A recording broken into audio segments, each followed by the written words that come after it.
Hello everyone, this is Don Russo. It's Saturday night, June 29th.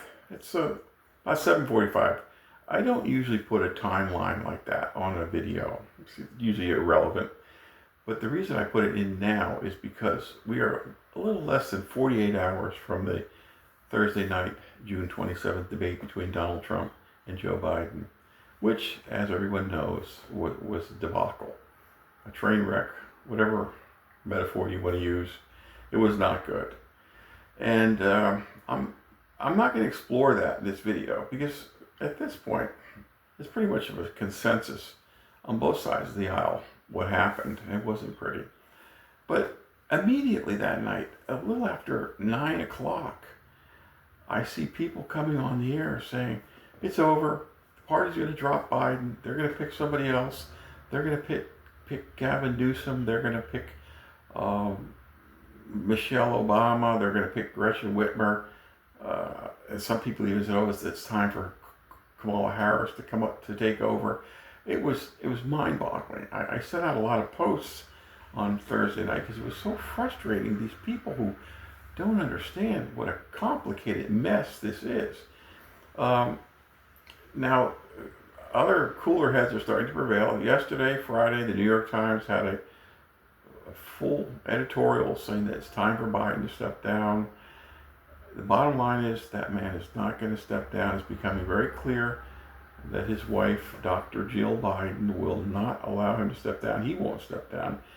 His family has too many things going on under investigation, too many avenues to give up the power that he desperately is trying to hold on to.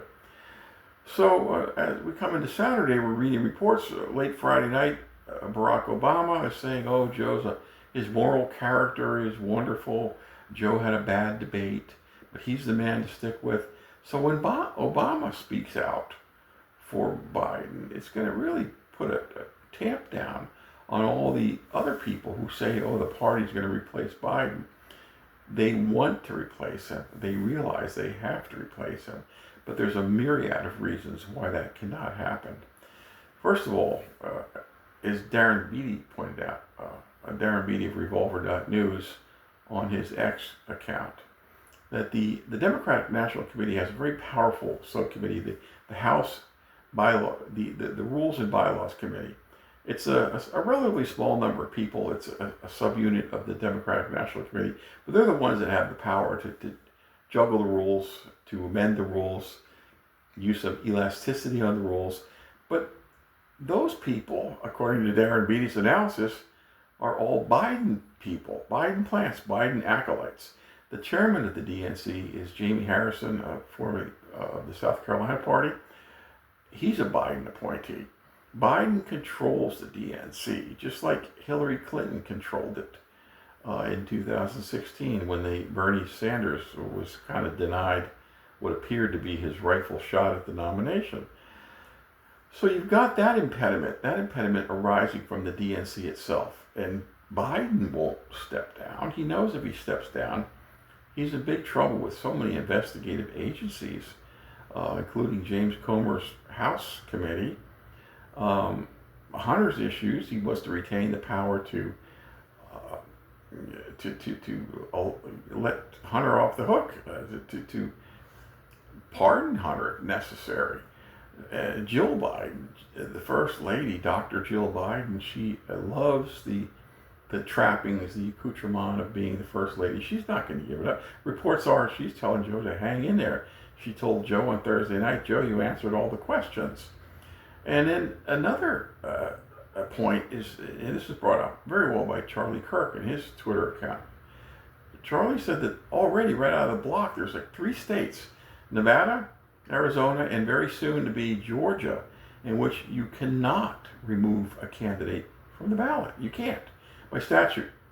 So there's 3 states. A lot of the states don't have rules for removing a candidate. And as we move forward, as the weeks go by, it's going to be fewer and fewer states that are going to just easily be malleable to the extent that they can have a candidate's name taken off and a new candidate put on. So as we speak right now on Saturday night, there's 3 states. Nobody could go into a general election Trump versus Biden, and you throw out Georgia, you throw out Wisconsin, and you throw out Nevada, um, Trump automatically wins those states. And so they can't do that. They can't. They can't just have a switch out. I don't care what they say at the Democratic National Convention in August. It's extremely difficult. Every single day that passes, they just can't do it. So the idea that this is a fait accompli, that this can be done with a wave of the hand, like bringing in a relief pitcher in the seventh inning, that's ludicrous. The only way it can be done is if Biden himself says, I need to step down. And then they could probably work that out one way or the other. But folks, I'm telling you, and I'm willing to stand by this, Biden will not step down. So the upshot of this is, in my view, you're looking at a scenario where in November, it's going to be Trump versus Biden. Trump versus Biden. All the talk over the last 48 hours has been so ludicrous, especially from the Republican side.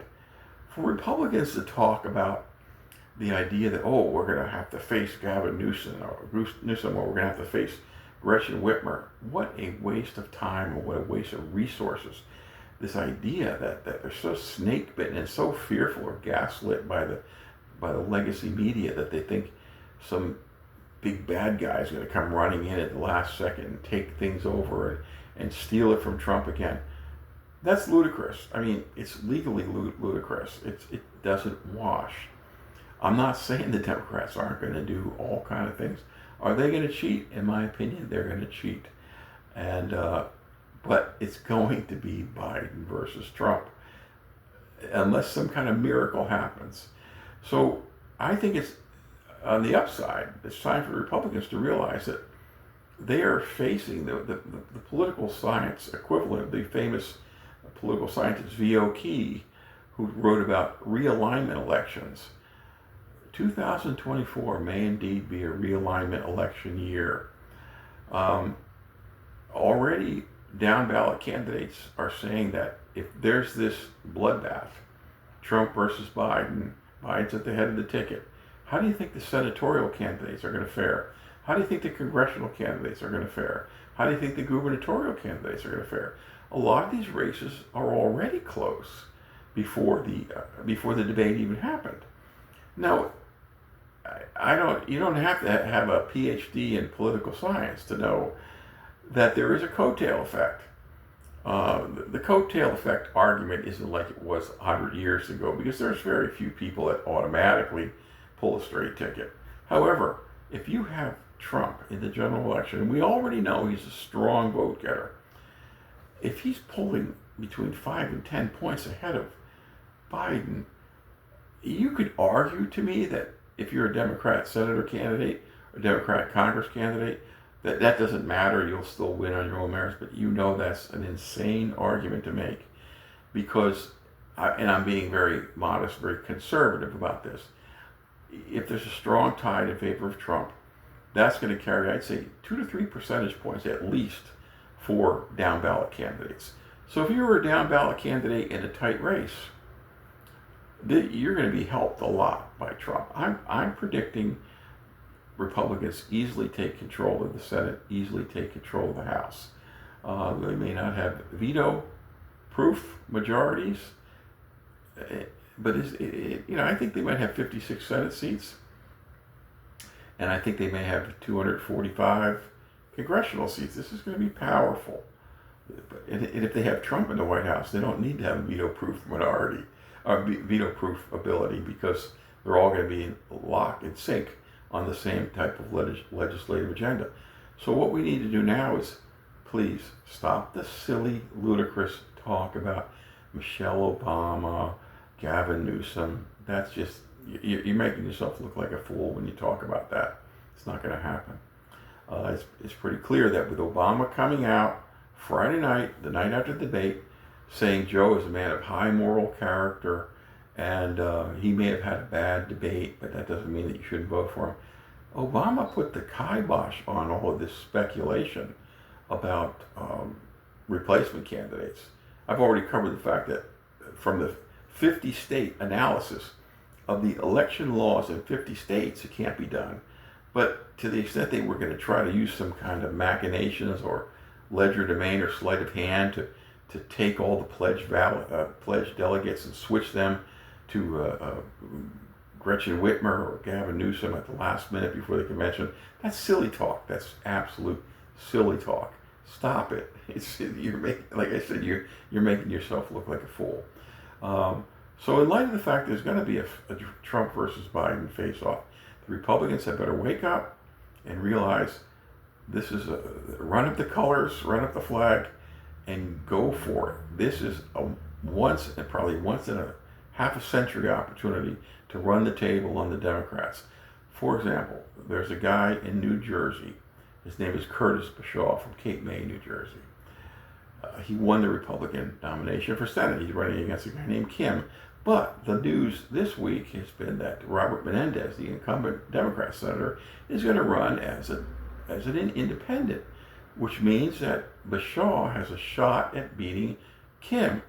There hasn't been a Republican senator, I think, probably since Clifford Case in the 70s. The Republicans have such a hard time understanding that they have a real shot in New Jersey. In 2021, Jack Ciccarelli was running Republican nominee against Murphy. Ciccarelli came within 1 point, or barely 1 point, of beating Murphy. And he got no help, zero help from the national GOP. I was posting about it because I live a few miles from the New Jersey border. I know New Jersey very well.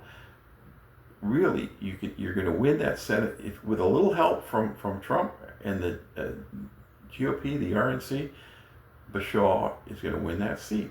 And then we have the situation in Utah where Trent Staggs, the mayor, did not win the primary. He was endorsed by Trump.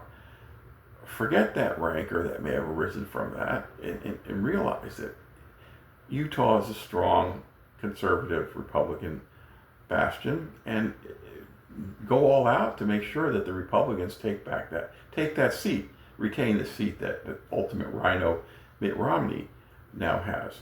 And all across the country, the Joe Manchin's seat in West Virginia is going to be lost. Amy Klobuchar in Minnesota is going to be really facing an uphill climb against Royce White. And I can give you many more examples. Kerry Lake is probably going to beat Gallegos. And who knows, you might even have, in California, you might even have Adam Schiff losing that race. So for the Republicans to sit back and spend the next month or two speculating in the old proverbial how many angels can dance on the head of a pin about who's going to replace Biden, he's not going to be replaced. And once you realize that he's not going to be replaced, you just go all out. You go full tilt. Go for a watershed landslide realignment election. Take this thing and take it big, because you only get so many up at bats at the plate. This is an opportunity. This was like the Democrats had in 1974 against Nixon, and they used it. Boy, they did use it. My college political science honors thesis was about the realignment election that I thought was going to happen in 1974. I was not sure with Nixon in 72 it was going to be a realignment election in favor of the Republicans, and then when the Democrats swept the House in 1974, it was looking to be a realignment election for the Democrats. Neither one of those panned out, although there was evidence of it happening over the next 20 years. But this is a golden opportunity for the Republicans to come out, win big. And the reason I'm saying this is because looking at the discussion over the last 48 hours, that don't necessarily be reflective of a lot of people who want to win. It sounds like whining, scared people who are afraid of the Democrats pulling a rabbit out of the hat. Yes, I believe the 2020 election was stolen in the swing states. I've posted about it many times in my social media accounts. Everyone knows this. Very shameful that the courts were not interested. And the idea that the Republicans lost all those races, no court ever examined any of those issues on the merits. On the merits. They were all preliminary decisions, objections, motions to dismiss, standing objections. There was never an adjudication of the merits of any of that. And it was so odd that election fraud is part of every state electoral code. Since time immemorial, candidates who lose close elections, many of them have filed challenges in court.